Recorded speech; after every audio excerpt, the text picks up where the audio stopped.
Buongiorno, ben ritrovati. Prima edizione dei nostri telegiornali. In primo piano la cronaca. Fra pochi istanti andremo a Mogliano Veneto, nel Trevigiano, dove due anziani, una coppia di anziani è stata rapinata da 4 malviventi armati.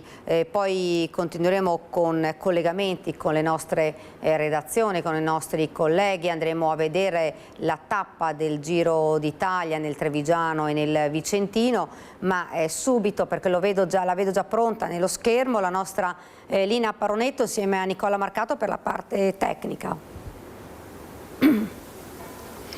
Buongiorno Daniela, buongiorno ai telespettatori. Sì, grazie per la linea. Con Nicola Marcato siamo di fronte al cancello dell'abitazione di 2 anziani coniugi, Gino Albaldo, Maria Boraldo, che ieri sera, poco dopo le 20, qui a Mogliano Veneto, siamo in via Bianchi, una zona di campagna, hanno purtroppo subito una rapina in casa e sono stati davvero minuti di grande paura. L'anziano, che non ha voluto parlarci a microfono, rientrato a casa qualche decina di minuti fa, ha solo detto: ho preso tante botte. E questo evidentemente perché per costringere la coppia di anziani, lui 86 anni, lei 81, a sedersi sul divano di casa, questi 4 uomini, 2 dei quali, almeno stando alle testimonianze, armati di pistola, li hanno obbligati appunto a star seduti sul divano, strappando la catenina d'oro alla signora e poi frugando in tutta casa in cerca di altri preziosi, altri soldi che comunque non hanno trovato. Come hanno fatto ad entrare? Beh, hanno suonato al campanello. Gli anziani a quell'ora non si aspettavano di certo questo genere di visite, chiamiamole così, anche se questa purtroppo è una zona che è già stata battuta in passato dai ladri, quantomeno non certo episodi così violenti. Una volta messa a soqquadro casa e cercato in lungo e in largo, sono scappati, se ne sono andati, gettando poi a diciamo un centinaio di metri da questo cancello verso il vigneto, verso la stradina, verso l'uscita, i 2 telefoni cellulari della coppia che sono stati ritrovati questa mattina e recuperati dai carabinieri. Sul caso indaga la stazione di Mogliano Veneto insieme ai carabinieri del NOR. Quindi questi telefoni sono stati raccolti naturalmente con tutte le cautele del caso dal personale dell'Arma e portati in caserma, naturalmente nel tentativo di recuperare eventuali tracce qualora questi ladri o questi rapinatori non avessero usato cautele come i guanti, eccetera. Per cui ieri sera, in seguito a questa rapina, è scattato poi l'allarme. I 2 anziani comprensibilmente provati, lui è stato trasportato in ospedale in codice bianco, ma comunque botte alla schiena ha riferito di aver preso, e adesso, inutile dirlo, è caccia alla banda, una modalità che ricorda molto, assomiglia molto a quella della rapina di Selvana di poche settimane fa. Anche lì in casa 2 anziani, lo ricorderete, il cane chiuso in bagno, la figlia che arriva, cerca di reagire, morde addirittura uno dei malviventi, e questi che riescono a fuggire. Vedremo quali altri eventuali sviluppi ci saranno. Per ora le informazioni che possediamo sono queste, e dunque con le immagini che avete visto dell'intervento dei carabinieri e degli ulteriori rilievi all'indomani di questa rapina in casa, con Nicola Marcato da Mogliano Veneto, Daniela, restituiamo la linea.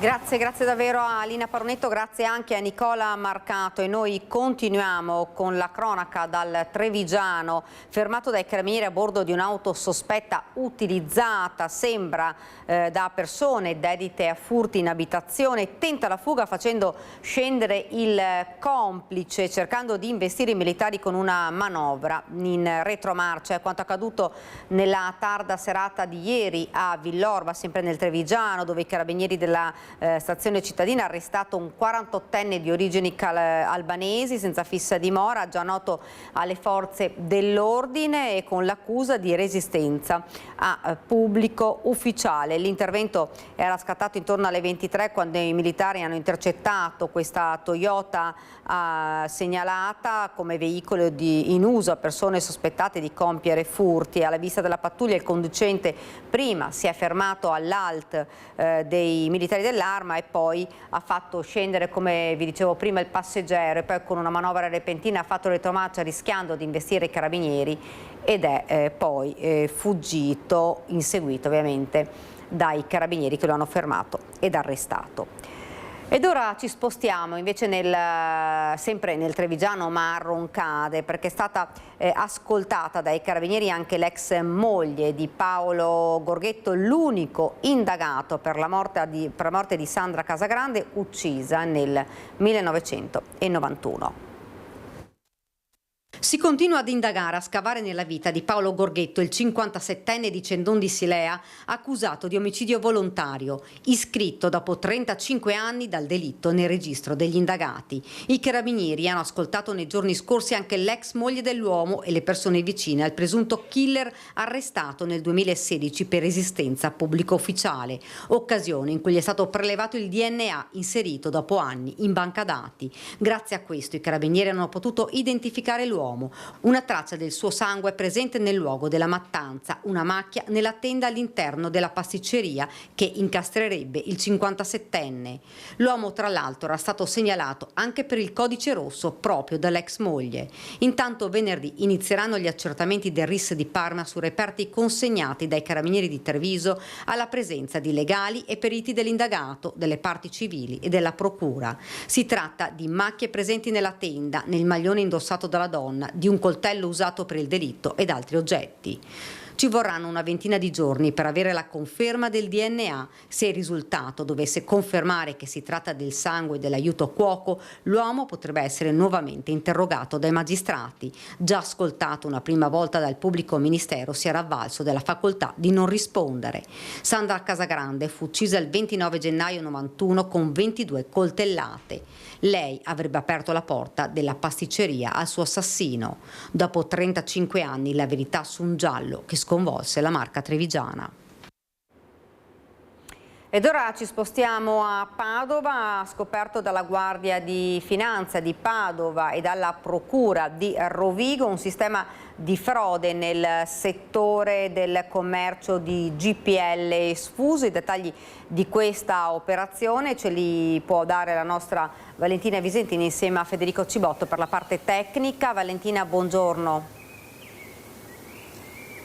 Sì, buongiorno da Padova. Tutto è nato da un controllo di routine in un distributore di carburante e in questo controllo i finanzieri del nucleo di polizia economico-finanziaria di Padova hanno registrato che la vendita del carburante avveniva con prezzi a dir poco concorrenziali, ma era possibile grazie all'applicazione dei tappi sigillo contraffatti. Cosa accadeva? Il GPL sfuso che veniva venduto attraverso un sistema che poi vi faremo sentire come è stato ricostruito dai finanzieri, consentiva a questi fornitori di truffare i clienti facendo credere loro che venisse erogata una certa quantità di GPL, quando invece attraverso questo bypass il GPL ritornava in parte dalla cisterna che invece lo travasava.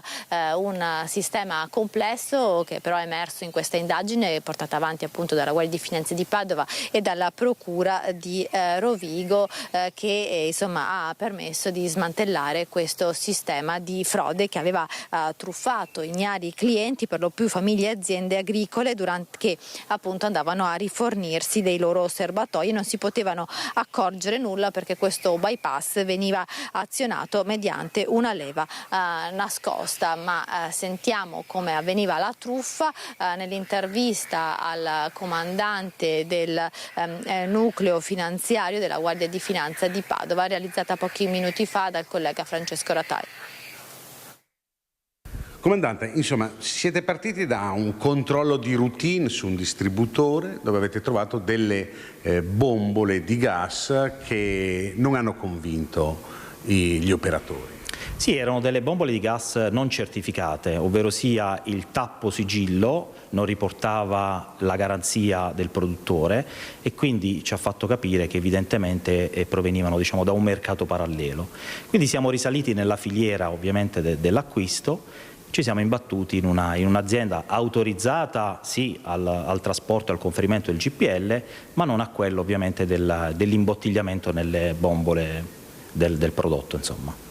Quando siete arrivati in questa azienda però un'ulteriore scoperta che porterà poi al sequestro dei mezzi, perché questi erano mezzi che possiamo dire erano taroccati.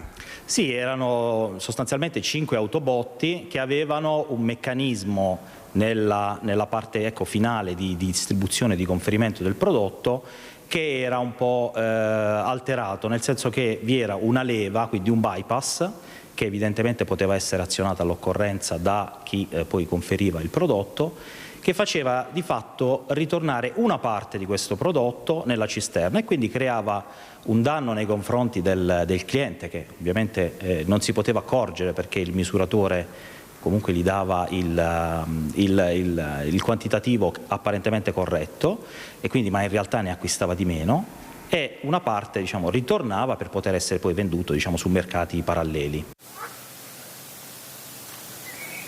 E proprio nel mercato nero veniva venduto il GPL frodato. Al termine di questa indagine la Guardia di Finanza ha appunto sequestrato le 5 autobotti modificate e sequestrato 26.000 litri di combustibili, denunciando anche 2 soggetti all'autorità giudiziaria per frode in commercio, appropriazione indebita, vendita di prodotti industriali, consegni mendaci e imbottigliamento abusivo di bombole GPL. Da Padova è tutto, la linea può tornare allo studio. Grazie davvero a Valentina Visentin insieme a Federico Cibotto per la parte tecnica. Noi continuiamo con la cronaca e rimaniamo nel Padovano, perché in tribunale entra nel vivo il processo al 42enne di Trieste, Alessio Battaglia, accusato di omicidio volontario e occultamento dell'80enne di Limena che lo ospitava in casa. Interrogata l'ex compagna dell'imputato presente la notte del delitto. È l'unica testimone del delitto, l'unica in grado di ricostruire cosa è accaduto la notte del 22 febbraio 2025, quando Alessio Battaglia ha ucciso l'80enne Franco Bernardo Bergamin, che da settimane lo ospitava nella sua abitazione di Limena. In corte d'assise del Tribunale di Padova è entrato nel vivo il processo al 42enne triestino accusato di omicidio volontario e occultamento di cadavere. Sul banco dei testimoni l'ex fidanzata di Alessio Battaglia, che la notte del delitto si trovava nell'abitazione di via Papa Giovanni XXIII, stava male, aveva i sintomi del Covid ma ha assistito alla lite. Una lite che, come ha ricostruito in aula, sarebbe iniziata dopo che Battaglia, aprendo il freezer, aveva fatto cadere dei bastoncini di pesce surgelati. Il 42enne triestino si sarebbe infuriato con Bergamin, che aveva toccato le sue cose, e avrebbe iniziato a colpirlo con schiaffi e pugni fino a farlo morire. Una lenta agonia quella ricostruita dalla donna, che però contrasta con l'esito dell'autopsia sul corpo dell'anziano, secondo la quale sarebbe morto istantaneamente dopo un colpo di karate ben assestato al collo. La testimone ha raccontato che per ben 2 volte è intervenuta cercando di aiutare l'anziano sopraffatto dalle botte e dalla violenza di Battaglia, che poi l'ha mandata a dormire. Quando si è svegliata, Bergamin era già morto. È scivolato, le ha raccontato il compagno. Nei giorni seguenti, dopo che Battaglia aveva nascosto il cadavere dell'anziano in alcuni sacchi neri e cosparso la casa di profumatori per non sentire l'odore del corpo in putrefazione, la donna ha chiesto di tornare a Monfalcone. I 2 hanno preso un treno il 1° marzo. Il cadavere di Bergamin invece viene ritrovato il 5 marzo dai carabinieri. Battaglia viene arrestato a Monfalcone il giorno seguente mentre si trovava a casa di un amico.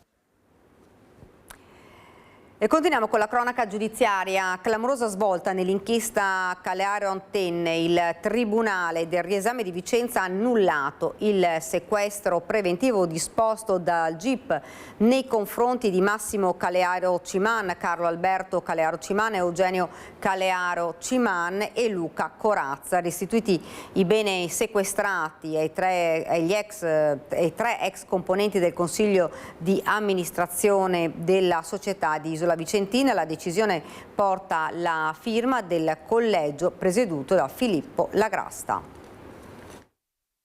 Colpo di scena nell'inchiesta sui finanziamenti pubblici alla Calearo Antenne. Il Tribunale del riesame di Vicenza ha accolto le istanze presentate dagli avvocati Marco Dalben ed Enrico Ambrosetti, difensori di Massimo, Carlo Alberto ed Eugenio Calearo Ciman e il manager Luca Corazza, annullando il decreto di sequestro preventivo disposto dal GIP all'inizio di maggio. La decisione è stata presa dal collegio della sezione penale composto dal presidente Filippo Lagrasta e dai giudici Laura Rigon ed Ettore Tisato. Il riesame ha disposto la restituzione dei beni sequestrati, immobili e conti correnti ai 3 ex amministratori della storica azienda di Isola Vicentina andata in liquidazione giudiziale. Si tratta di una svolta molto pesante nell'inchiesta aperta dalla Procura di Vicenza sui finanziamenti ottenuti dalla Calearo Antenne di Isola Vicentina, 7,5 milioni di euro attraverso Invitalia ed 1,5 milioni garantito da SACE. Secondo l'ipotesi accusatoria, gli allora componenti del Consiglio di amministrazione avrebbero ottenuto il finanziamento pubblico rappresentando una situazione economica e industriale non corrispondente alla realtà. Per questo erano stati sequestrati beni per 2,5 milioni di euro ciascuno nei confronti di Massimo, Carlo Alberto ed Eugenio Calearo Ciman. Ora però il riesame, come sempre avevano sostenuto gli indagati che si dicono innocenti, ribalta tutto, almeno sul piano cautelare patrimoniale. Le motivazioni saranno rese note entro 30 giorni. Sul punto l'avvocato Marco Dalben, legale dei Calearo, padre e figli, sottolinea. I miei assistiti hanno appreso con grande soddisfazione della decisione del Tribunale del riesame ed ovviamente mantengono un approccio assolutamente collaborativo, la ferma volontà di chiarire le loro condotte e di spiegare come le stesse non abbiano integrato alcune ipotesi di illecito.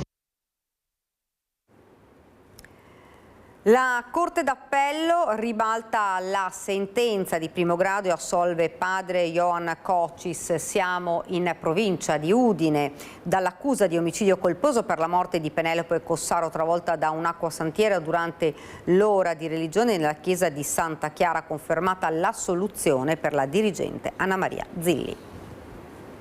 La Corte d'Appello di Trieste ha riformato parzialmente la sentenza di primo grado per la morte di Penelope Cossaro, la bambina di 7 anni uccisa sotto il peso di una acquasantiera cadutale addosso durante una lezione di catechismo il 21 novembre del 2019. I giudici hanno infatti ribaltato il verdetto di condanna per padre Ioan Marginian Cocis, decidendo per l'assoluzione. In primo grado era stato condannato dal giudice monocratico del Tribunale di Udine, Daniele Faleschini Barnaba, a 2 anni e 4 mesi per omicidio colposo. A seguito dell'appello che avevamo presentato, i giudici oggi hanno accertato sostanzialmente che la chiesa di Santa Chiara è parte del plesso scolastico, che l'utilizzo della stessa non era mai stato negato a padre Ioan e che nessuno, nemmeno in sede di restauro dell'immobile, un importante intervento sull'immobile, aveva ritenuto che l'acquasantiera rappresentasse un rischio. In sostanza quello che i giudici hanno verificato è che l'evento era totalmente imprevedibile. Per quanto riguarda invece la preside Anna Maria Zilli, la Corte d'Appello ha confermato l'assoluzione del primo grado di giudizio. Siamo estremamente soddisfatti dell'esito anche del secondo grado di giudizio. Io non ho mai dubitato dell'innocenza della dirigente Zilli, che ha sempre creduto nel lavoro dei magistrati, riponendovi grande fiducia. La conferma anche in appello dell'assoluzione cementa la sentenza del Tribunale di Udine, che era già ampiamente precisa e motivata. Per la Zilli è finito un accanimento giudiziario che è durato anni, in quanto questo procedimento non aveva alcuna consistenza sin dalle indagini preliminari, poteva essere tranquillamente archiviato, ma la Procura di Udine ha inteso andare avanti prima con il giudizio di primo grado e a seguito dell'assoluzione del primo grado addirittura fare un appello totalmente inconsistente. Di fatto, con la pronuncia della Corte d'Appello di Trieste, la morte di Penelope Cossaro non ha un colpevole. Ora bisognerà attendere il deposito delle motivazioni per capire se la Procura deciderà di proporre o meno ricorso in Cassazione. L'avvocato Zanetti riferisce che padre Johan, nell'apprendere la conferma della totale mancanza di colpa, rimane vicino alla famiglia di Penelope per il dolore che questa tragedia ha causato. Ed ora torniamo in Veneto, andiamo nel Vicentino. La bonifica dell'ex Miteni di Trissino dovrà essere fatta dalle ditte individuate come responsabili dell'inquinamento. Ci racconta tutto il nostro Mirko Cavallini insieme ad Andrea Benetti. Per la parte tecnica, Andrea, buongiorno, a te la linea. Buongiorno Daniela, bentrovati da Piazza Biade. Alle mie spalle c'è la sede della provincia di Vicenza, Palazzo Nievo. Proprio da qui è arrivata ieri la notizia della decisione a cui hai fatto cenno, decisione del Consiglio di Stato. Dunque le 3 aziende che secondo la sentenza di primo grado hanno inquinato dovranno anche fare la bonifica dell'area dell'ex Miteni di Trissino. 300.000 persone più interessate da questo inquinamento da PFAS nelle acque potabili tra le province di Vicenza, Verona e Padova. Meno di un anno fa, 26 giugno 2025, la sentenza di primo grado con condanne per un totale di 141 anni, 11 condanne e 4 assoluzioni per i vertici aziendali. Ovviamente bisogna aspettare poi il secondo grado ed eventualmente l'appello, ma intanto questa decisione del Consiglio di Stato è un punto fermo su cui ha espresso la sua soddisfazione il presidente della provincia di Vicenza, Andrea Nardin, che abbiamo sentito nel servizio preparato da Ivano Tolettini. E poi linea allo studio. Non solo la messa in sicurezza della falda, ma anche la bonifica vera e propria del terreno contaminato dai PFAS e soprattutto un principio destinato a pesare ben oltre il caso Miteni. Chi ha controllato e gestito l'azienda che poi inquina deve contribuire economicamente al risanamento ambientale. Il Consiglio di Stato ha confermato la decisione del TAR Veneto ed ha stabilito che Mitsubishi Corporation, la lussemburghese International Chemical Investor Group ed Eni Rewind devono partecipare ai costi della bonifica del sito di Trissino, da cui per decenni si sono diffuse sostanze perfluoroalchiliche nelle province di Vicenza, Verona e Padova, contaminando 350.000 persone e appunto 3 territori. Un intervento gigantesco stimato attorno ai 100 milioni di euro che riguarda uno dei più gravi casi di contaminazione ambientali non solo in Italia ma nell'intera Europa. Secondo i giudici amministrativi, le multinazionali non possono limitarsi a sostenere di non avere responsabilità dirette. Il fatto di avere controllato e gestito lo stabilimento in precise fasi storiche comporta obblighi anche sul piano ambientale.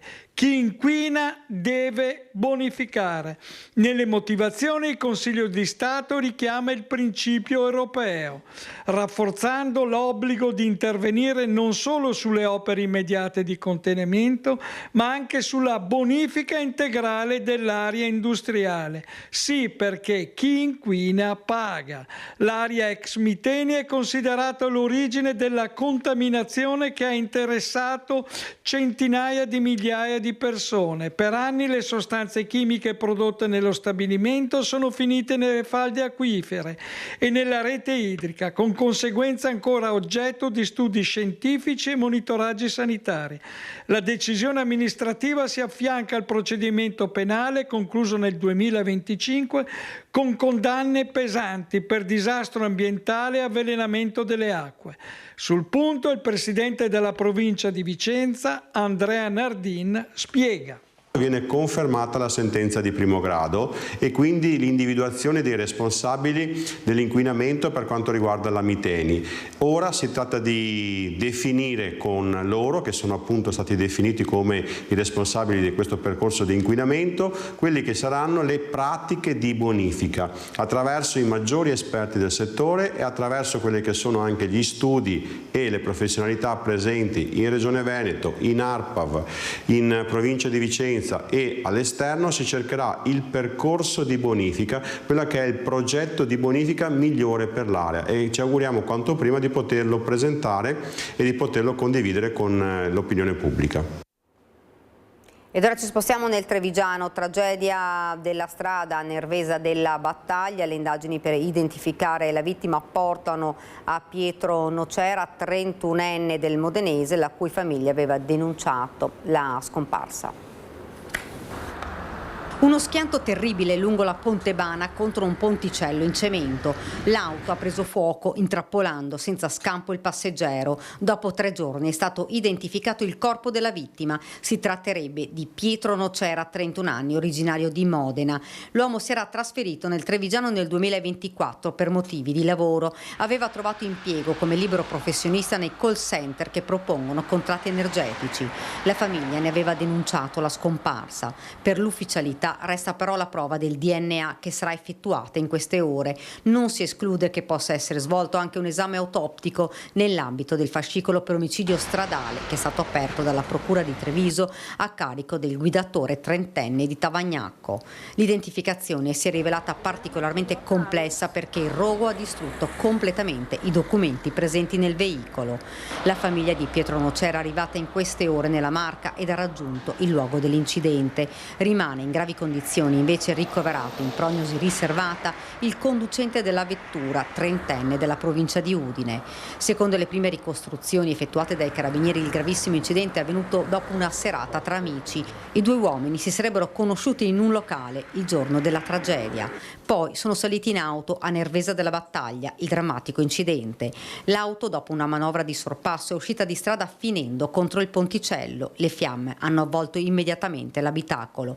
L'automobilista è stato estratto vivo, ma in gravi condizioni. Per il 31enne modenese non c'è stato nulla da fare.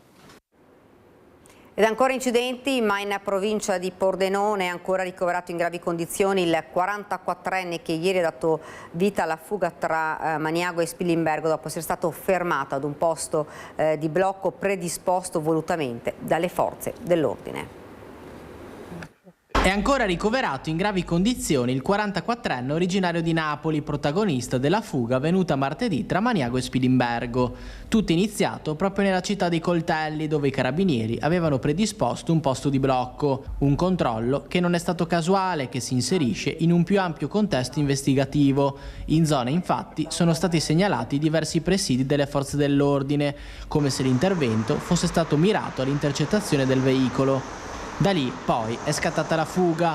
L'uomo, alla guida di una Citroen C3, ha attraversato il centro abitato senza rispettare il limite di velocità nei semafori, proseguendo poi in direzione Sequals fino a raggiungere la strada regionale 464 a Spilimbergo. La corsa poi si è conclusa nei pressi della discesa che conduce al ponte di Dignano sul tagliamento. Proprio in quel tratto il 44enne ha perso il controllo dell'auto, invadendo la corsia opposta e centrando frontalmente una Ford S-Max che procedeva in direzione di Spilimbergo e che non era coinvolta nei fatti.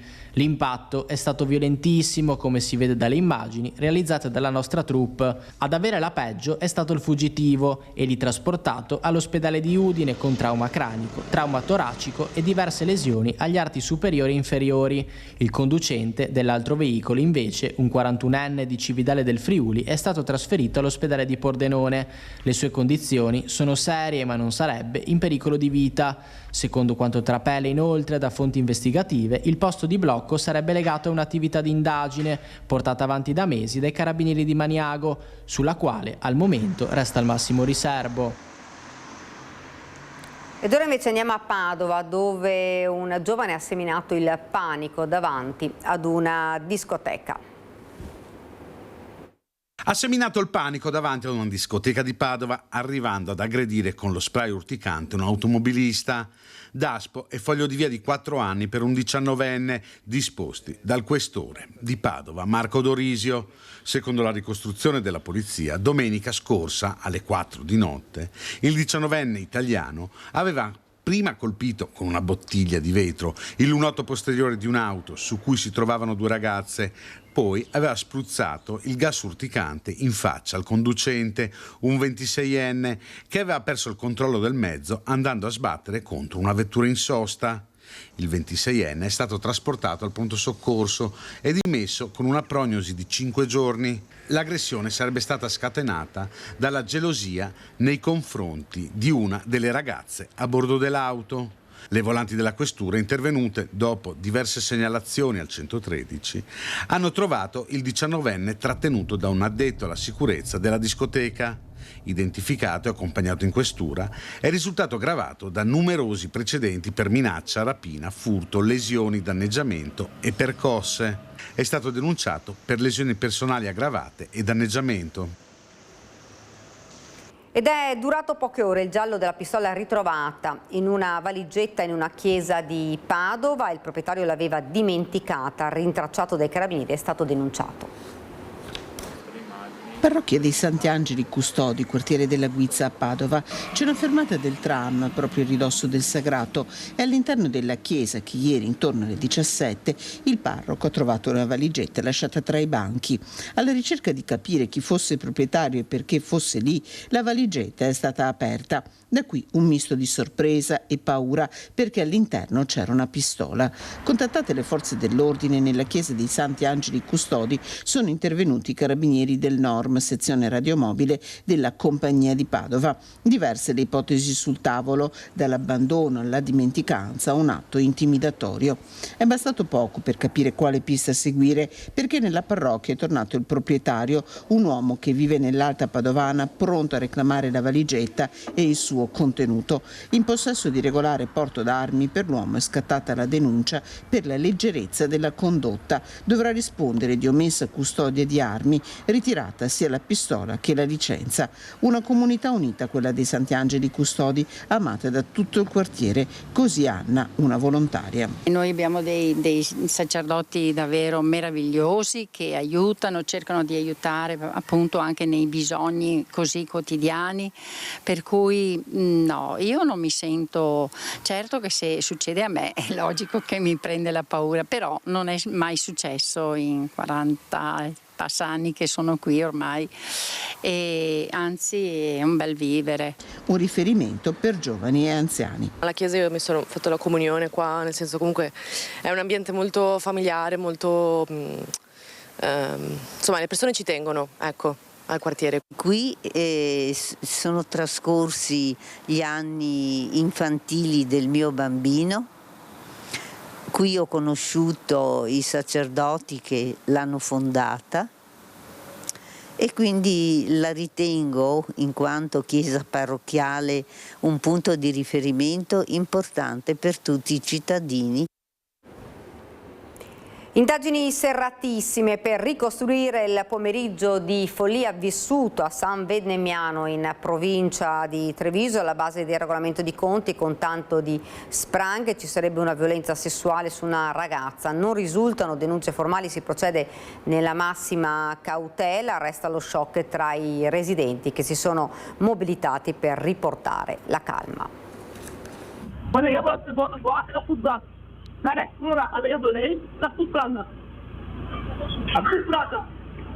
I toni sono concitati, tesissimi, si parla addirittura di uno stupro avvenuto poco prima in un'abitazione non molto distante a San Fior, ma la cautela è d'obbligo nel ricostruire il pomeriggio di follia che si è concluso con una sorta di regolamento di conti in via Raffaello a San Vendemiano tra almeno 4 giovani di diversa nazionalità, arrivati a bordo di 2 auto, una BMW e poi un Audi. La prima lanciata a tutta velocità si schianta contro un muretto e così il boato sconquassa la tranquillità di un assolato pomeriggio di fine maggio.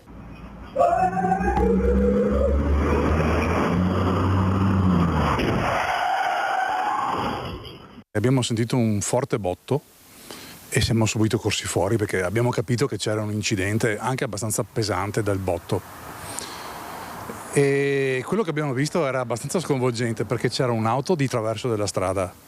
Ma la cosa più preoccupante è che c'era una persona per terra piena di sangue e un altro che aveva in mano una spranga o qualcosa e sembrava che volesse creare una rissa o qualcosa del genere. A svelare quella che sarebbe stata la causa scatenante di tanta violenza sono gli stessi protagonisti della scena, urlano, alcuni sembrano alterati. La macchina che si è fermata e mi ha detto questo della ragazza che l'avevano violentata. Quindi è un ragazzo che le ha detto questo o la ragazza? La ragazza non parlava. Era una ragazza italiana? Italiana, si vedeva. Il ragazzo le ha detto così. Sì, che è stata violentata, è stato il mio amico che me l'ha violentata, ha capito, mi ha detto. Al momento non risultano denunce per violenza sessuale, ma gli inquirenti non stanno lasciando nulla di intentato. A procedere il commissariato di polizia di Conegliano, intervenuto in via Raffaello con carabinieri, vigili del fuoco e su M118, 2 le persone medicate. L'intervento dei residenti che hanno cercato di calmare gli animi ha forse scongiurato il peggio.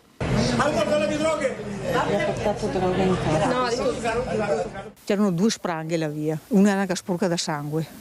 Lei non ha visto però che le tenevano? Avevo visto che c'era uno che alzava le mani e la signora lo ha tenuto un po'. Probabilmente hanno preso qualcosa dal cantiere che c'era laggiù, cantiere edile. Non credo che sia stata una cosa che si portavano dietro, ma comunque l'intenzione era quella di fare danni. Una scena brutta alle 4 del pomeriggio. Molto brutta, è stato abbastanza scioccante.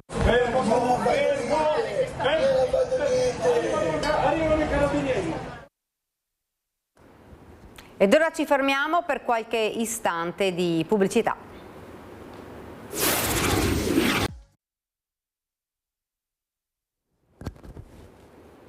Siamo tornati nuovamente in diretta qua in studio per la prima edizione. Andiamo a Spinea, disertificazione dei centri abitati, dai piccoli negozi e acquisti online. A Spinea l'iniziativa per valorizzare il commercio di prossimità.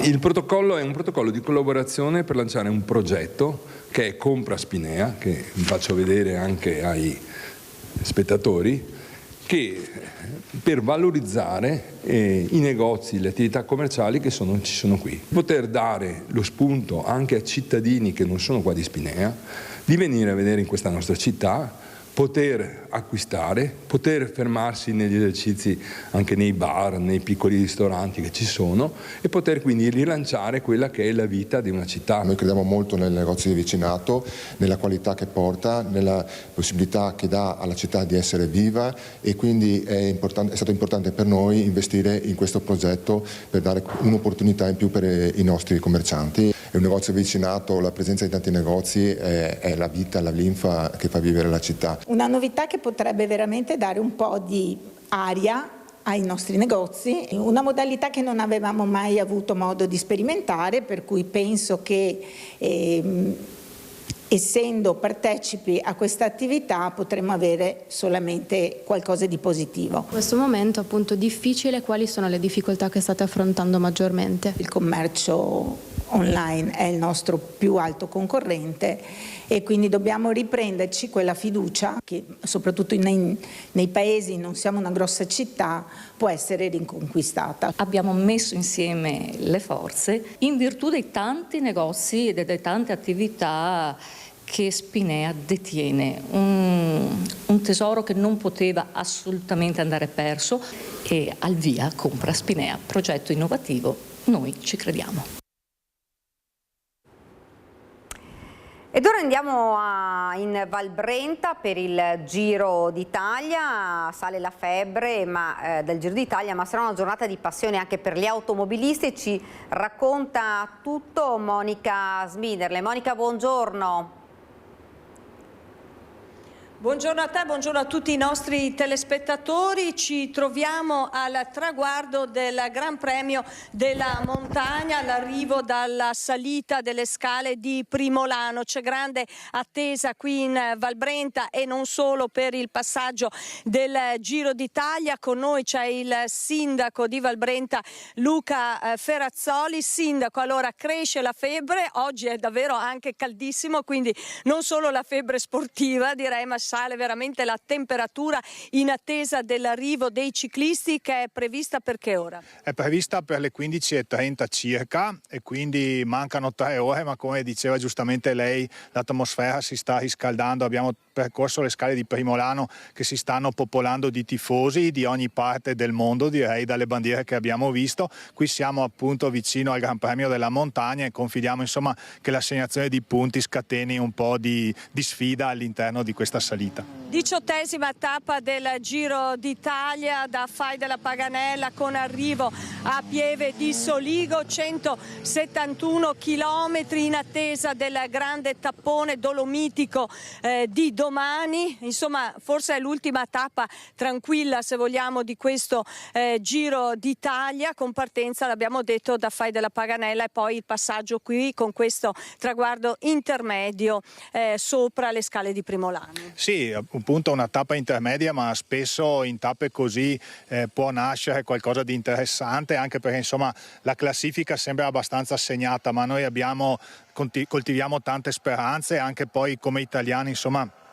Abbiamo visto che ce ne sono di bravi che sostengono la maglia rosa, ma che avrebbero anche delle potenzialità loro proprie, quindi tutto diventa stimolante in attesa delle ultime 2 tappe, che saranno sicuramente meravigliose. Grande passione sportiva dunque qui in Val Brenta, ma sarà anche una giornata di passione per gli automobilisti, perché c'è la strada statale 47 Valsugana completamente interdetta al traffico con sbarramento a Cismon del Grappa. Sappiamo che è un'arteria particolarmente trafficata, una delle arterie più importanti per arrivare in Trentino, e dunque i disagi saranno molti, Sindaco. Sì, saranno molti, perché insomma tutti conosciamo quella che è la mole di traffico che caratterizza la statale 47.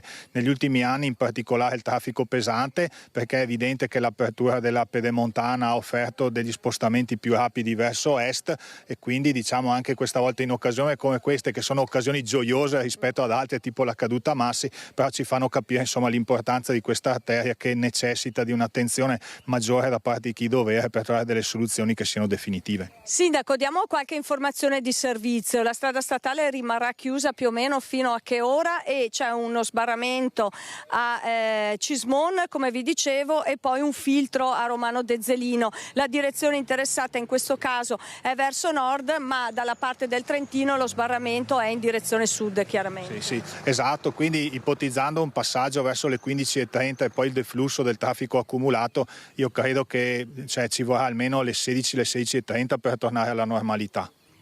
Chi deve salire verso Belluno verrà deviato a Romano Dezzelino, e chi invece dovrà salire verso Trento o aspetta o sceglie strade alternative. La 22 mi viene da dire. Quindi l'autostrada del Brennero, oppure passaggio per l'altopiano di Asiago, ma insomma sono tutte strade di montagna, chiaramente non sono percorribili ad esempio facilmente dai mezzi pesanti.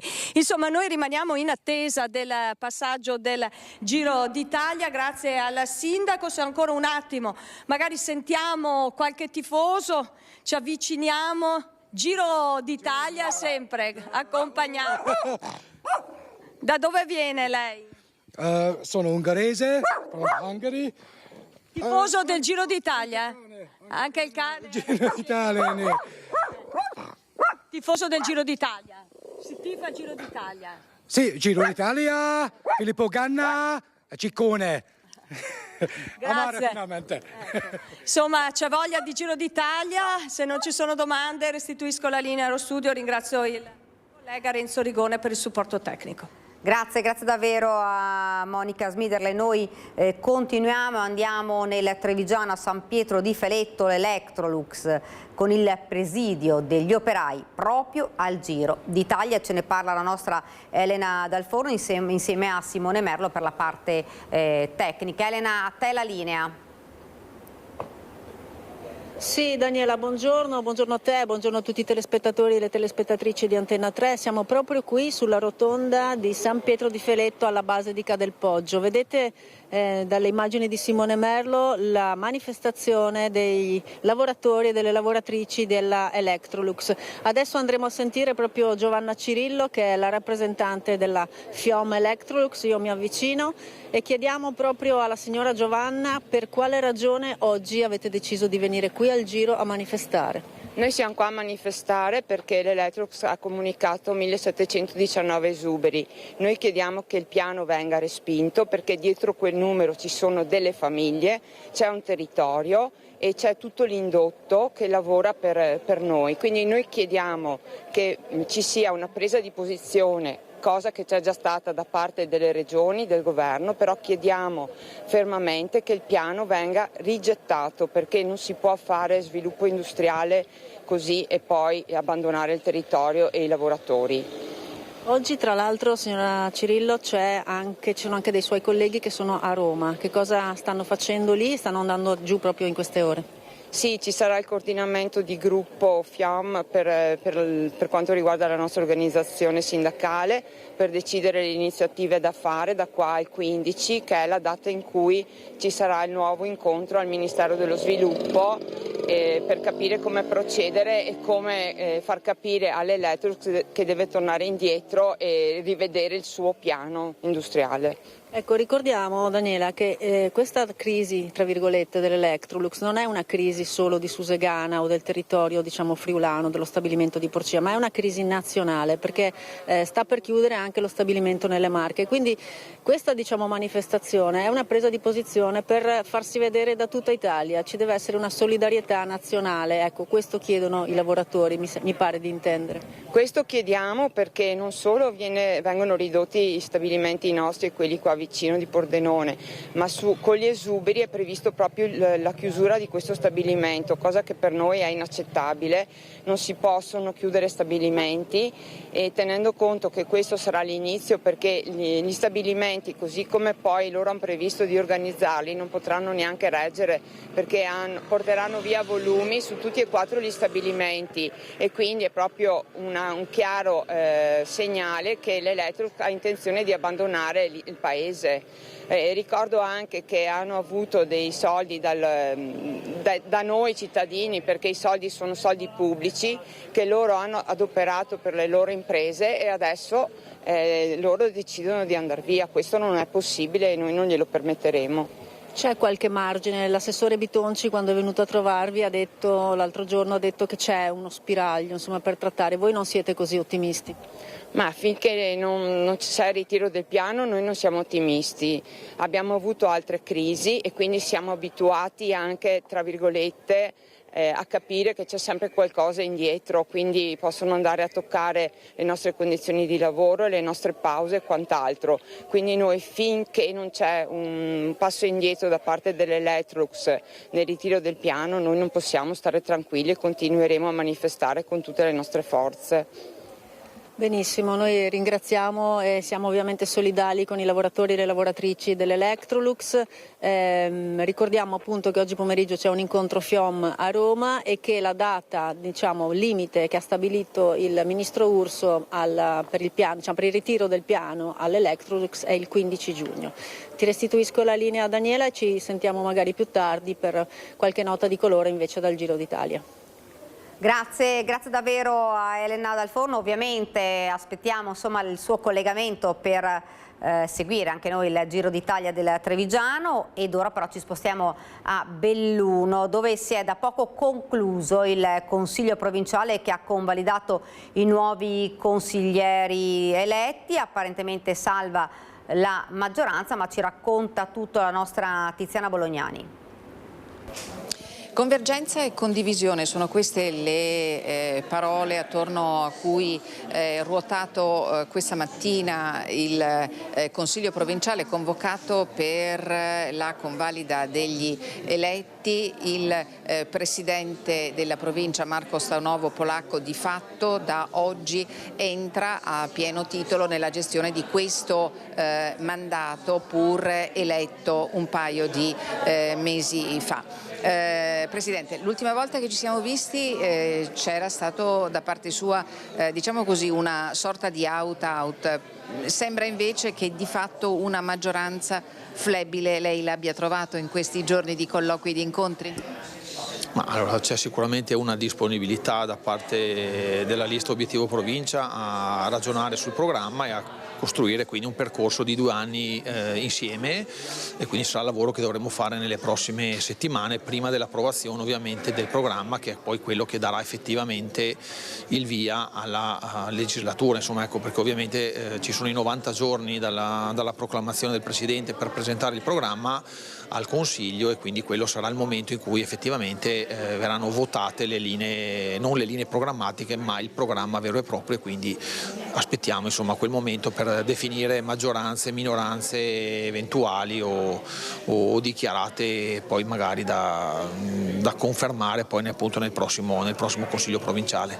Lei comunque l'ha detto, lavorare in 6+1 o lavorare in 10+1 certo fa la differenza anche in un contesto che vede i consiglieri provinciali lavorare praticamente gratis.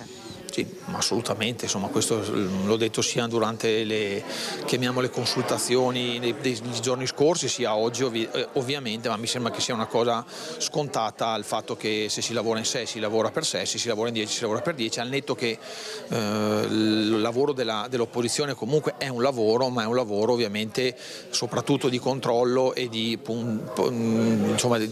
aiuto alla maggioranza per cercare di fare le cose nel migliore modo possibile, ma poi ci sono anche i lavori quotidiani, e quello effettivamente a quel punto se lo dovrebbero sobbarcare solo ed esclusivamente le 6 persone che dovessero eventualmente accettare di entrare in maggioranza. Questo è un po' il ragionamento fatto, poi nessuno toglie ovviamente il ruolo all'opposizione, che potrebbe comunque essere tranquillamente svolto anche all'interno di una condivisione del programma, perché tutti abbiamo dei pensieri diversi, anche all'interno della stessa maggioranza potrebbero comunque essere fatti valere idee diverse da quelle comuni.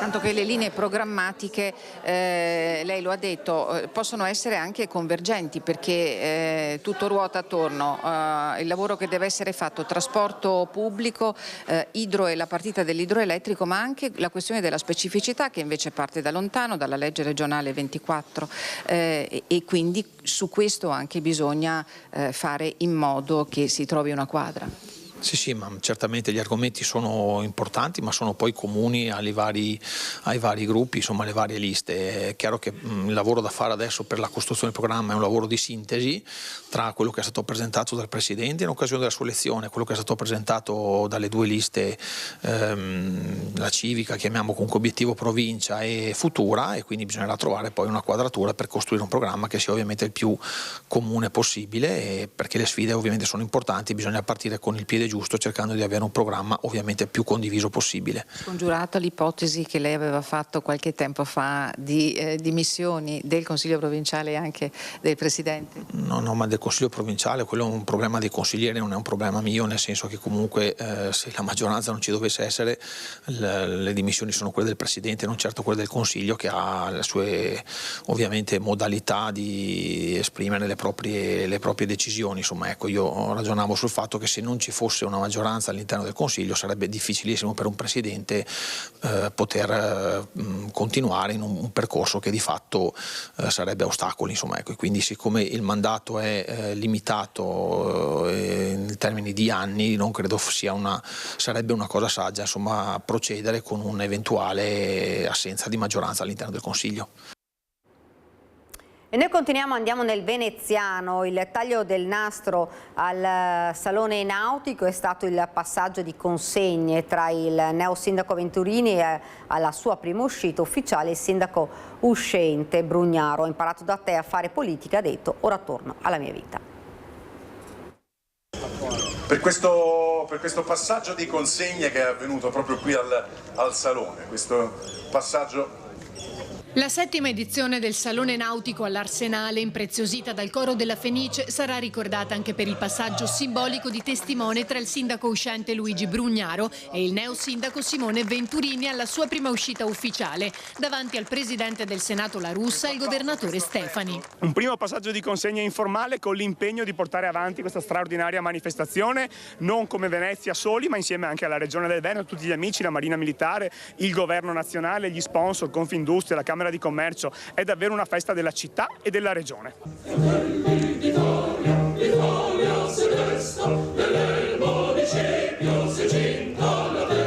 Con totale sincerità, io ho dovuto battagliare per mettere il suo nome, perché io ho detto, qualcuno voleva mettere un nome in un partito, ho detto non esiste. Questa città non è in grado, non accetterà mai un nome di un partito calato dall'alto. Puntualmente a sinistra che ha fatto questo, proprio un classico. Ho dovuto convincere Simone a rischiare, per cui un applauso doppio a un ragazzo che ha messo tutta la sua vita nelle vostre mani. Io ho imparato da lui era già in politica, lui è più politico di me, sarà una gestione diversa, sarà la gestione Simone. Io domani mi tolgo la fascia e sarà lui. Andate a domandare a lui. I pregi, i difetti, i problemi, i difetti sono roba sua. Per cui insomma, se mi chiamerà per consigli eccetera, noi saremo io a disposizione sua, però farò la mia vita. Sempre che non accetti l'offerta di un posto a Roma dal presidente del Senato. Giornata meravigliosa, ho avuto l'onore di esserci praticamente all'ultimo giorno di Luigi e il primo praticamente di Simone, una vittoria che meritano e che spero porti Venezia ancora più in alto. Venezia quest'anno è tornata in Serie A nel calcio, ma è rimasta in Serie A nella politica. Complimenti. Difficile per Brugnaro trattenere le lacrime in un momento per lui così significativo dopo 11 anni da sindaco e all'inaugurazione del Salone Nautico da lui fortemente voluta.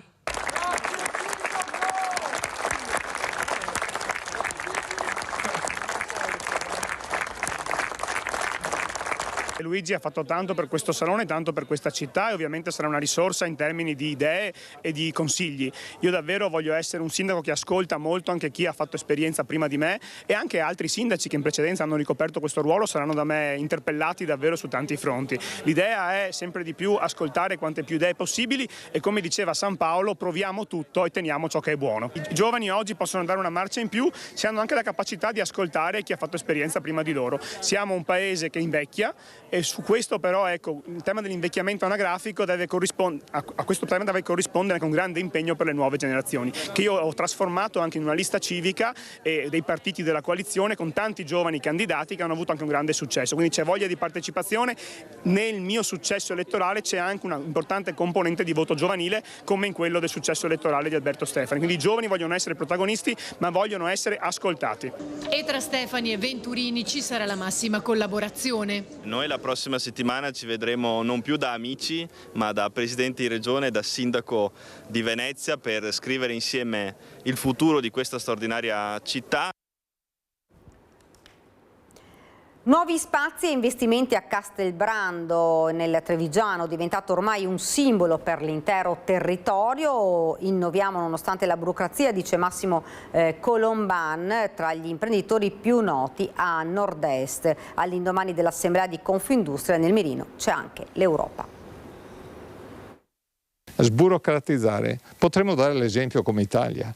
Io mi ricordo con il ministro Nordio quando si parlava da giovani che si diceva bisognerebbe fare che ogni nuova legge ne esclude, ne cancella 10, cioè facciamo un accorpamento di leggi, quindi cancelliamo ad ogni nuova legge almeno 9 e così dobbiamo imporre all'Europa.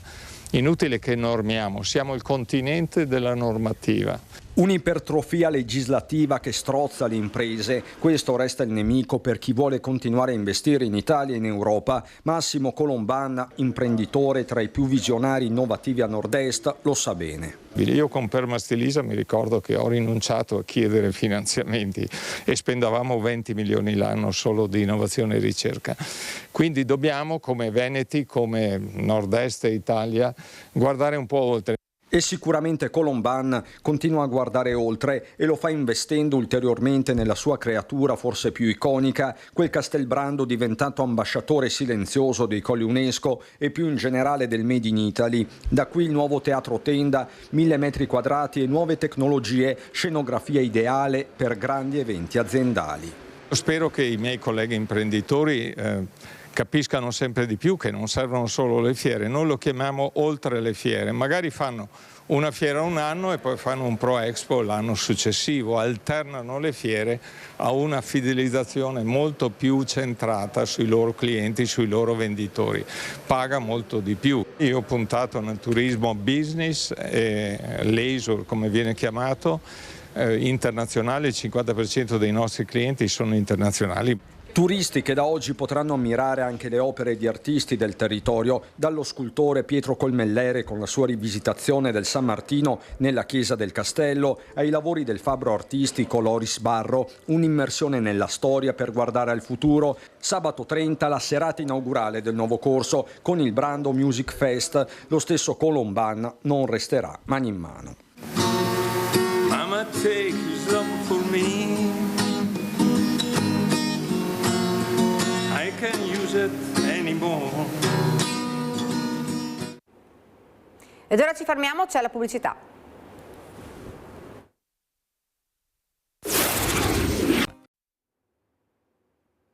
Siamo tornati nuovamente in studio con l'ospite che ci ha appena raggiunto, il sindaco di Spresiano per il terzo mandato, Marco Della Pietra. Buongiorno. Buongiorno Daniela, buongiorno a tutti. Sindaco, intanto facciamo una disamina di questo voto, anche di queste elezioni amministrative. Insomma, è andata molto bene, però qui dicevano insomma un risultato un po' atteso, quello di Spresiano. In realtà anche a me dopo il risultato è arrivata questa notizia. In realtà io non ero affatto convinto, cioè, sempre stato convinto della bontà di quanto fatto e di quanto seminato, però c'era l'incognita ma è il terzo mandato, ha già fatto 10 anni e quindi anche l'idea che magari i cittadini avessero voglia di un cambiamento, cosa che fortunatamente non è avvenuta. E malgrado sicuramente un alto tasso di astensionismo, che però se andiamo ad analizzare il dato alla fine forse penalizza più noi che le altre compagini in campo, il risultato è stato sopra ogni più rosea aspettativa, perché arrivare quasi al 60% al terzo mandato, di fatto in provincia di Treviso siamo, al netto che c'era una disputa tra 4 candidati a Ponte di Piave, però siamo quelli che hanno preso la percentuale più alta, quelli che hanno vinto hanno preso la percentuale più alta, per cui credo che sia sicuramente motivo di soddisfazione mio personale, ma ancora di più per la squadra di governo. Ecco, lei proprio detto la squadra, insomma una squadra che verrà riconfermata, c'è già idea per la nuova giunta? Noi sin dal primo mandato ci siamo sempre detti che chi prende più voti e chi è più rappresentativo dei cittadini ha diritto di rappresentarli anche con un ruolo differente rispetto a quello del consigliere. È evidente che Roberto Fava ha fatto un risultato che potrebbe essere assessore tranquillamente a Castelfranco, ma anche a Venezia probabilmente, quindi sì, 535 voti a Spresiano sono un numero enorme, ma tutti gli assessori in carica hanno fatto un risultato eccezionale, perché 379 voti Mestrinaer, 220 la Giovannina De Lazzari, 200 e qualcosa la Katia Paul, 160 circa Luca Callegari.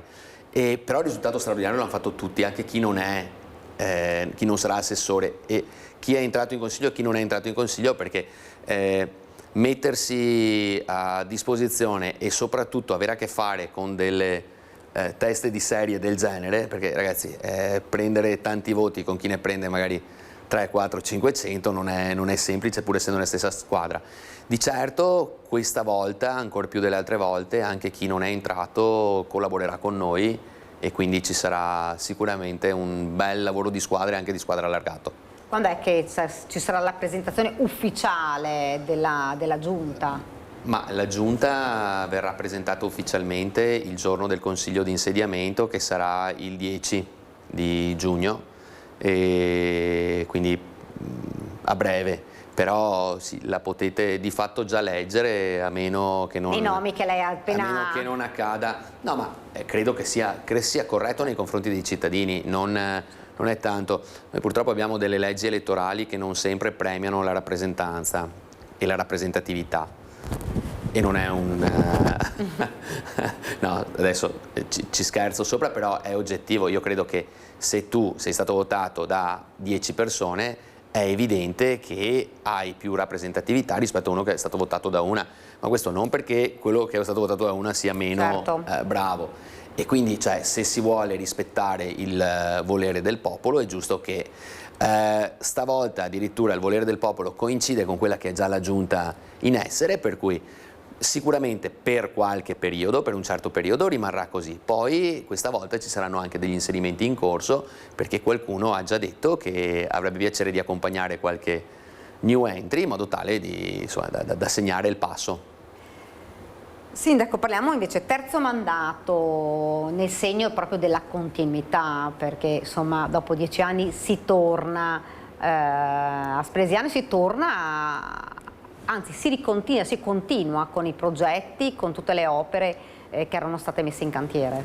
Sì, in realtà sono 11 quasi gli anni, perché 11. Col discorso Covid, però sì, sono 11 anni con 2 anni di Covid, quindi sono 9 anni alla fine di... no. Sì, la cosa che più mi dà soddisfazione è questa, perché purtroppo, o meglio, funziona così, ci sono volute 2 legislature per preparare alcune cose, altre e tante altre sono state fatte. Infatti i cittadini probabilmente hanno riconosciuto anche questo, che seppur non pubblicizzate a dovere, cosa della quale un po' non mi scuso, ma anche sì, perché sentirsi dire magari ma davvero fate questo dopo 10 anni che lo stai facendo, spiace, vuol dire che non sei stato in grado di comunicarlo, e per uno come me che nella comunicazione crede molto, un po' mi spiace, ecco. Però al netto di questo abbiamo fatto tante cose, appunto, ma ce ne sono tante altre e molto importanti che andranno a compimento in questi 5 anni. Saper di avere lavorato tanto con la mia squadra anche per portare fluidità nelle casse comunali, interrelazioni molto importanti, dialoghi aperti con enti sovraordinati altrettanto importanti, sarebbe stato un peccato, ecco, dover rallentare questo lavoro, perché è fisiologico che quando arriva una persona nuova, solo per capirsi un attimo, passano 2 anni che non ti rendi neanche conto, poi dopo sarebbero stati 2 anni con siamo bravi noi se fossero andate avanti alcune cose, sono stati cattivi gli altri se fossero andate male. E quindi sono molto soddisfatto. Velodromo, rotatorio di Visnadello, assolutamente, Villa Sina, insomma, c'è un programma bello ricco. Già ho fatto la mia ricognizione con gli uffici e quindi sono molto soddisfatto. E io fra poco le chiederò anche quali sono le opere che insomma andranno in cantiere per prima, se c'è qualcosa. Però prima vedo nello schermo la nostra Elena Dal Forno, che dovrebbe essere in zona San Pietro di Feletto, Pieve di Soligo, adesso glielo chiediamo, per il Giro d'Italia. Elena, buongiorno nuovamente. Sì, Daniela, buongiorno nuovamente a te, buongiorno anche al tuo ospite in studio. Siamo proprio sulla salita del muro di Cadelpoggio, una delle salite più temute dai ciclisti, 18ª tappa, quella che va da Fai della Paganella a Pieve di Soligo, dove dopo andremo, ma qui siamo proprio sulla salita, 19% di pendenza, 243 metri, il dislivello, una salita che va su quasi perpendicolare praticamente, e vedete che già alcuni ciclisti stanno cominciando ad affrontarlo ovviamente ad un ritmo molto minore. Come vedete qui è uno dei luoghi, diciamo, simbolo, dove proprio c'è la scritta Il Muro, la scritta che adesso vi inquadra Simone Merlo, e qua si è già cominciato a far festa. Naturalmente il giro passerà intorno alle 3:30, 4, ma qui adesso si mangia, si beve, si fa festa. Diciamo ci si organizza per seguire al meglio questa grandissima corsa rosa, che probabilmente non si deciderà qui oggi, perché forse, come qualcuno dice, la corsa è già decisa, ha vinto Jonas Vingegaard, questo danese volante, ma insomma oggi è una tappa impegnativa, domani le Dolomiti, quindi chi lo sa, magari c'è ancora margine per fare qualche sorpresa.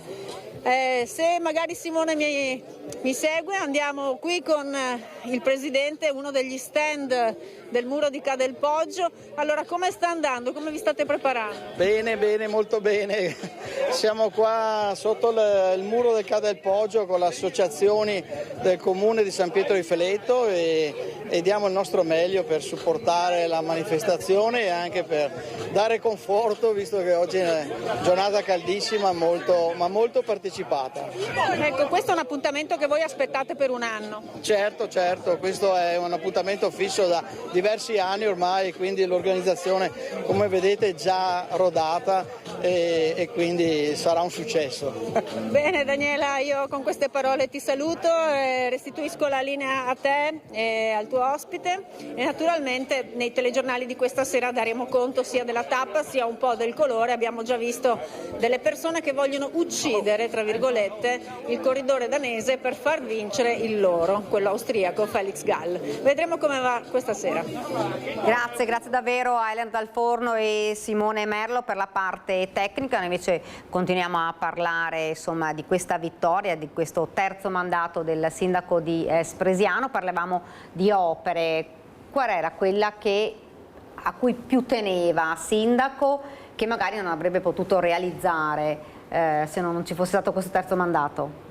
Questa è una domanda trabocchetto, anche perché avete appena parlato di ciclismo, quindi se non dicessi il velodromo probabilmente no. E anche lì comunque vorrei sicuramente sarà un'opera molto importante, anche lì vorrei però così togliere un po' di foschia da quelli che sono i pensieri di alcuni. Ho letto anche l'altra sera dei messaggi, ero ospite a Ring, che dicevano il comune mette soldi per un privato che ha abbastanza soldi per... Guardate che se un'opera non è pubblica il comune non può neanche metterci dei soldi se non c'è un interesse pubblico, e il velodromo è un'opera completamente pubblica che a Spresiano porterà solamente benefici. Io non vedo l'ora che venga fatta, perché poi adesso è facile criticare, però bisogna essere anche un po' visionari talvolta, e è un'opportunità unica. Poi dopo qualcuno ha detto no, devono mettere soldi gli altri, è sempre così, tutti bravi a parlare. Vi dico, dovrebbero aver conosciuto bene la storia del velodromo, però io che sono di Visnadello, in realtà l'opera che più mi preme, ora come ora, è la rotatoria a Visnadello con la viabilità nuova della piazza. Abbiamo già chiamato ANAS ieri, ho fatto chiamare dal mio responsabile dei lavori pubblici e abbiamo un appuntamento la seconda settimana di giugno, perché dovremo andare a definire quelli che sono sia i finanziamenti sia i tempi di realizzazione. Quella è una cosa alla quale tengo tantissimo, che porterà tantissimi benefici non solo a Visnadello e che permetterà anche una rivalorizzazione dell'area centrale del paese, che vede anche delle case vetuste con alcuni crolli, ma che chiaramente con una nuova viabilità, con soprattutto il fatto che verrà tolto il semaforo che tutti conoscono, avremo sicuramente uno slancio anche in ordine agli investimenti immobiliari. È così, un passo indietro, Sindaco, prima effettivamente non le ho chiesto, la tappa del Giro d'Italia è comunque appuntamento importante per tutta la marca trevigiana, un appuntamento atteso. Sì, io non sono un ciclista, ma si vede dal fisico.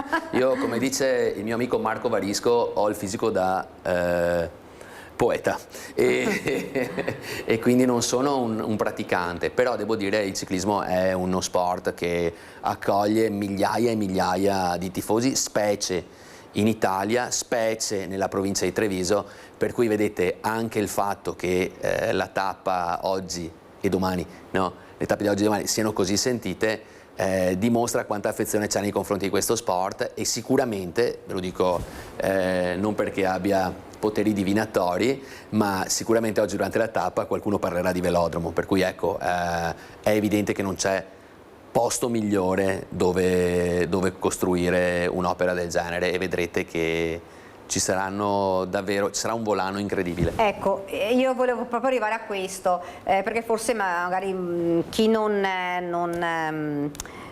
ha presente di che opera stiamo parlando, non può capire, cioè, l'importanza al termine di questi lavori di un'opera come quella in un territorio come quello di Spresiano. Guardate, è un'opera che alla fine della fiera costerà circa 50 milioni di euro. Il comune di Spresiano è proprietario del terreno, diventerà proprietario tra 70 anni anche dell'opera, avrà dei benefici viari molto importanti, specie per la frazione di Lovadina, avrà una palestra dentro, potrà avere 3 weekend all'anno a completa disposizione, ma soprattutto vedrà una serie di persone impiegate nella gestione del velodromo, ancorché decine di attività di ristorazione piuttosto che bed and breakfast, piuttosto comunque di affittacamere o anche di alberghi, nasciture o comunque in previsione o già state fatte.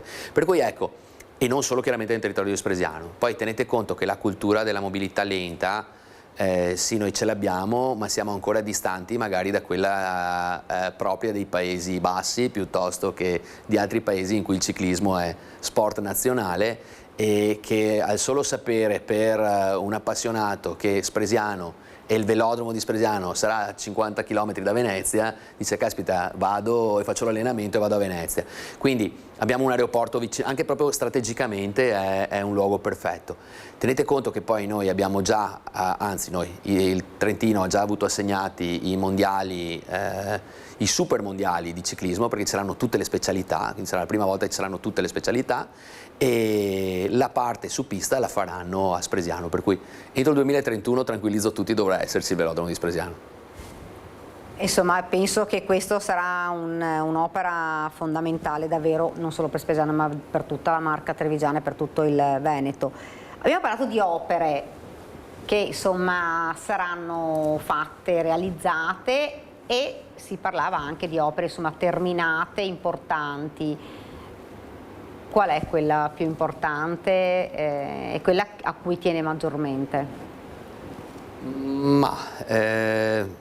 Allora, se dovessi dire quale ha influito più sulla vita non solo dei cittadini di Spresiano, credo sia la rotatoria dell'Odissea, per la quale sono stato accusato anche di non aver fatto niente, perché posso togliermi mezzo sassolino dalla scarpa, però quando si dice l'ha fatta ANAS e quindi è un'opera in cui il comune non c'entra niente, io vorrei che davvero per 3 ore uno fosse al mio posto e capisse che tipo di interlocuzioni ci sono, e soprattutto la difficoltà nel portare a casa fondi, o meglio, la bravura nel portare a casa fondi portando dei progetti che meritano, no? E quindi sì, anche queste cose qua, no? Quando fanno le cose gli altri perché ce le pagano, allora le fanno completamente loro, e non è proprio così. Quindi quella sicuramente è una vittoria, perché nessuno l'aveva programmata prima, l'abbiamo portata a casa noi, e devo dire che da quando c'è la percentuale di incidenti di quell'area lì si è praticamente annullata, quindi questa è una bella cosa, ed ha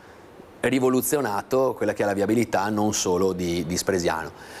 Quella forse a cui sono più legato, parliamo di opere pubbliche, perché poi invece c'è un'altra cosa alla quale sono particolarmente legato, è il restauro della chiesetta di Giuseppini, che è un luogo simbolo di Spresiano e che ha rivisto una nuova luce, ecco, da poco, tra l'altro l'abbiamo inaugurata a marzo, il primo giorno di primavera, e lì c'è tanta voglia di viverla, e quindi quello sicuramente è un gran bel risultato. Però mi diceva, questo come opere pubbliche, c'è un'altra opera invece che le sta a cuore, quale sarebbe? A questo punto mi viene da chiedervelo. No, lo dico senza problemi, no, la contribuzione in ordine al pagamento della retta delle scuole dell'infanzia. È dal 2018 che lo facciamo, il primo anno gratuite per tutti fino ai 60.000 euro di ISEE, chi si intende di ISEE sa cosa significa avere 60.000 euro di ISEE, io non ce li ho, non so Daniela se... No. E quindi sì, praticamente per tutti. Poi dopo chiaramente ci sono dei vincoli e la Corte dei Conti ci ha detto che avremmo dovuto fare delle fasce ISEE. Oggi come oggi non ho problemi a dirlo, perché anche lì c'è stato chi ha alzato la mano, fino ai 10.000 euro di ISEE hai il 100%, fino ai 20.000 al 90%, fino ai 30.000 l'80%, fino ai 40.000 al 70%. Chi ha 60.000 euro di ISEE si vede comunque rimborsato il 50% della retta, che significa 1.000 euro all'anno in tasca su 2.000. È evidente che noi quando abbiamo tarato questa misura abbiamo visto dove cadeva la stragrande maggioranza delle famiglie di Spresiano, e quindi oggi come oggi le famiglie di Spresiano si vedono, la stragrande maggioranza delle famiglie di Spresiano si vedono rimborsato dal 100 all'80% della retta. Credo che sia un unicum a livello non solo provinciale ma anche regionale e forse anche italiano. Sindaco, nel suo territorio fra pochissimo ci sarà un concerto che c'è ogni anno, il concerto per mio figlio. Certo. Avremo qua anche il tenore Francesco Grollo, che poi ci racconterà un po' di questa. E il 2. Ah, ok, no, pensavo arrivasse dopo di me. No, il 2. E parleremo anche con lui, ci racconterà quali sono le novità di questo concerto, però questo è un concerto importante, Sindaco. Questo è un concerto che ormai è diventato una tradizione. Un appuntamento. Un appuntamento fisso, sì, non una tradizione poi dopo. È un appuntamento fisso ed è un appuntamento davvero sentito, anche perché portiamo un'orchestra sinfonica e dei cantanti lirici all'interno di una discoteca, che può sembrare un ossimoro detto così, in realtà non lo è, e il luogo si presta benissimo. E ogni volta abbiamo avuto un successo di pubblico davvero impressionante, perché sia la quarta edizione, perché avevamo fatto la prima, poi dopo c'è stato il Covid, c'è stata tutta una serie di priorità, ecco, e poi dopo è stata ripresa, e adesso ricordo sia la quarta o la quinta, mi pare la quarta, e devo dire che ogni anno poi Francesco lui è un grande, perché oltre a cantare lui poi porta dei colleghi e dei personaggi davvero importanti, e soprattutto per chi magari non è un cultore della lirica, le arie sono quelle più conosciute, per cui è impossibile non apprezzarlo. E tutto questo nel segno della solidarietà. E quella è la ciliegina sulla torta, è quella ovviamente. Cosa importante da dire. Assolutamente sì, perché tutto il ricavato viene dato all'associazione per mio figlio dell'osi pediatrica dell'ospedale di Treviso, e anche tutti le donazioni, insomma viene anche dato il numero di IBAN per eventuali donazioni da parte dei presenti, per cui la causa è nobilissima, la serata è splendida, e per cui invito tutti, ecco, a prenotare il proprio posto. Ecco. E parlando di solidarietà, di associazioni, a Spresiano ci sono delle associazioni importantissime, che sono delle associazioni che ospitano persone disabili, e io proprio di recente ho avuto, e ci tenevo a ricordarlo qui, un atleta, ma non solo atleta, è anche allenatore di ping pong, che fa a Spresiano proprio allenamenti inclusivi, nel senso non solo per persone disabili ma anche normodotati, e hanno fatto i campionati italiani, hanno vinto delle medaglie, insomma è una grandissima soddisfazione sia a livello sportivo ma anche e soprattutto a livello sociale. Assolutamente sì, noi a Spresiano abbiamo 2 progetti molto inclusivi, ma in realtà anche chi non fa il progetto dedicato ha capito. Io sapete che non amo parlare di inclusività, di disabilità, proprio sono normodotato, poi so che è il termine corretto, ma faccio proprio fatica, certo. Perché secondo me si deve parlare di naturalezza, cioè deve essere naturale. Se c'è qualcuno che non è fortunato come te, certo, deve essere naturale lo scambio, l'interazione, la condivisione. Non deve essere cioè io non sono bravo perché sono inclusivo, sono naturale perché sono inclusivo. E non sto dicendo a me, chiaramente, in senso figurato.